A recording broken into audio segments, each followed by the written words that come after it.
Hey, how's it going? I'm Alex. Today, I want to show you this kind of like really nice wood-ish patio table. It's not made of wood, it's made of metal, but it looks like wood, which makes this to be super special, at least for us, because we like to have kind of like a farmhouse style right here on our patio. This is a 64-inch table, which is going to be good up to 6 people. You can see it. We have 6 chairs right here, and they're kind of like well distributed. You can get underneath the actual table with the chairs and everything, so that is kind of like really cool. Another thing that I'll mention, it's made of metal, but it's been in the sun all morning and it's not hot at all. So I don't know what kind of paint or technology or whatever it is it has, but it's kind of like nice that it's not getting super hot. So I do appreciate that. Firm and stable. It's also firm and stable. It has a really nice and firm metal frame actually that comes across and all the corners as well. But also I do like to say that it looks really good with wooden accents. Let's take a closer look. So in here you can see a little bit better how big it is, just to give you kind of like some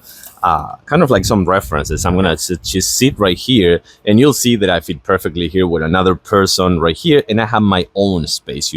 I may be getting a little bit with the person right here, but not too much if we are just like eating food or having drinks or something like that.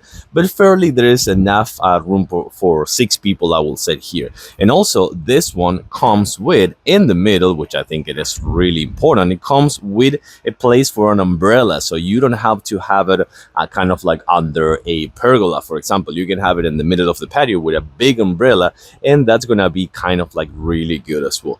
But fairly, I do have to say, bottom line, kind of like really nice on wooden access, 64 inches. You can get underneath super comfortable, 6 people, easy assemble, and with an umbrella place right here.